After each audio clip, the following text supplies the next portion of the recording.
Hey guys, today we'll discuss about anti-rheumatoid drugs. So these are the group of drugs which is used in rheumatoid arthritis.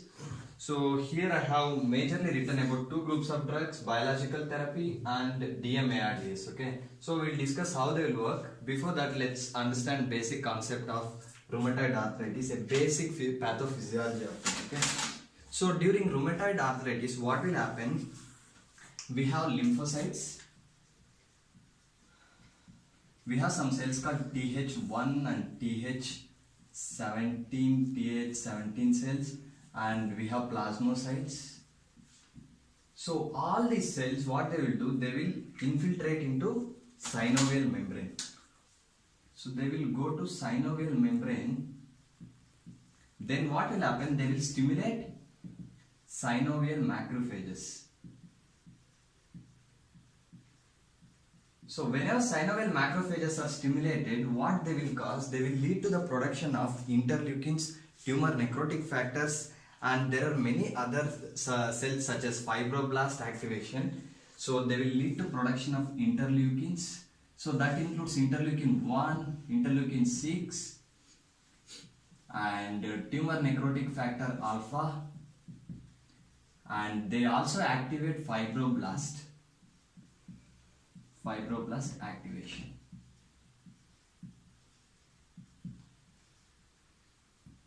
So these fibroblasts and many other cells will be activated. Why I am telling this is a very basic pathophysiology of rheumatoid arthritis, so that we can understand where we use these drugs actually. Okay, so actually when you have a patient with rheumatoid arthritis, you will start treating him with a group of drugs called as NSAIDs.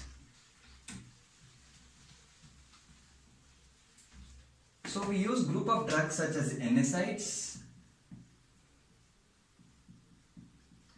and we'll use corticosteroids. But still, we use these group of drugs. They are special group of drugs which are used in rheumatoid arthritis. So what is DMARDs? DMARDs is nothing but disease modifying anti-rheumatoid drugs. So these are the drugs which will decrease the progression of the disease, but they won't cure the disease. They just decrease the course and they will decrease the damage. And the biological therapy also the same thing, but they are against some factors whatever involved in the pathophysiology of rheumatoid arthritis. So first we discuss about methotrexate. So what will happen? This methotrexate, so it is a drug which will cause immune suppression.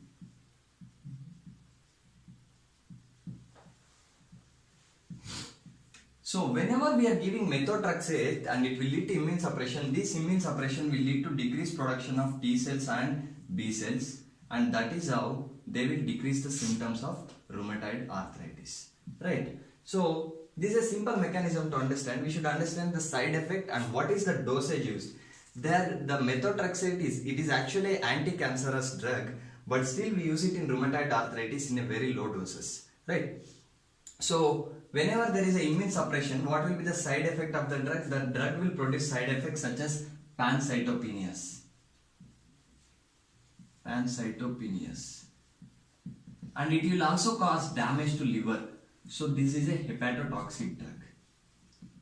So what I mean by hepatotoxic, whenever I am giving methotrexate to a patient, I should monitor his liver enzyme levels. So this is about methotrexate.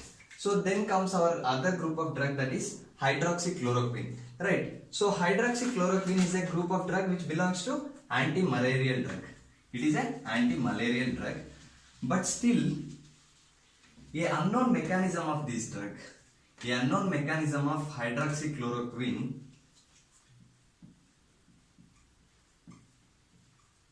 unknown mechanism, what it will cause? It will decrease the immune system, and also it will decrease the symptoms of rheumatoid arthritis. Right?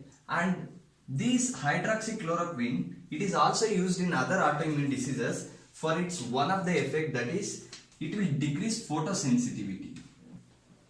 What do I mean by photosensitivity? It is a sensitive to light. Whenever the patient is exposed to UV radiation, the patient will start to develop some kind of rashes or maybe some kind of allergic reaction. It will decrease that. So this is the effect of our hydroxychloroquine. We have some drugs such as, we will come back to leflunomide later. We have some drugs such as minocycline, sulfasalazine, gold and D-penicillamine.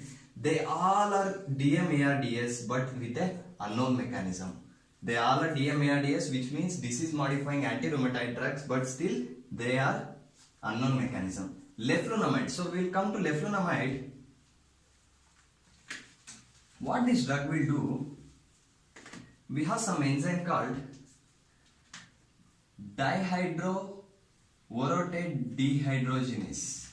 So it will inhibit this enzyme dihydrovorotide dehydrogenase. Whenever this enzyme is inhibited, what will happen? The effect of this, it will decrease the UVMP production. What is UMP?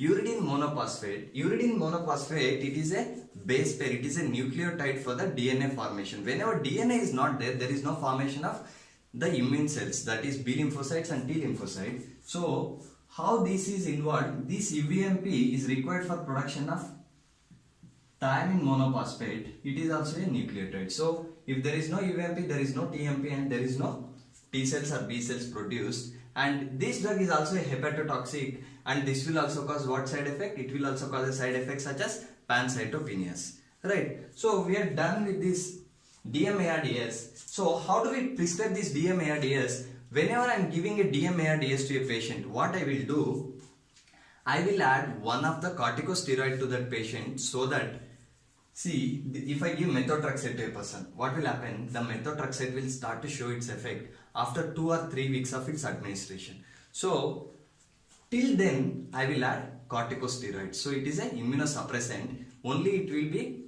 yes, like it will be for a withstanding till the effect of methotrexate or till the effect of DMARDs is produced, right? So methotrexate is hepatotoxic, and we should monitor liver enzymes and the pancytopenias. So if there is a pancytopenia, the patient can develop recurrent infections of bacteria, right? So we'll come back to biological therapy. So it's written here very clearly, they will damage the receptors of TNF alpha. So tumor necrotic alpha factor was produced during activation of synovial macrophages. If that is receptors for the TNF alpha is damaged, so there is no further stimulation of fibroblast. The same way, there are some drugs which includes infliximab, adalimumab, cetrazolimab and golimumab. This MAB indicates, it means monoclonal antibodies. So these drugs, what they will do, they are antibodies to the tumor necrotic factor alpha. So if they are antibodies to tumor necrotic factor alpha, they are like damaging tumor necrotic factor alpha. There is no prolongation of the disease, right? So here we have some drug called as rituximab. It is also an monoclonal antibody, but still what it will do, it is a anti-B cell antibody, means there is no B cell activation. If there is no B cell activation, there is no plasma cell formation and there is no further activation of the synovial macrophages. And we have abatacept. This is a T cell activation inhibitor. The same way T cells was also infiltrating into the synovial, so that will inhibit the T cells and it will decrease the progression of the disease. And we have tocosulimab and anakimab. So these are like anti-leukotriene drugs. What they will do, they will inhibit it's not leukotriene, it is interleukins. So they will inhibit interleukin 6 and interleukin 1. They were also involved in pathophysiology. I mean, they were also involved in the progression of the rheumatoid arthritis. So this is about anti-rheumatoid drugs. Thank you. Keep following.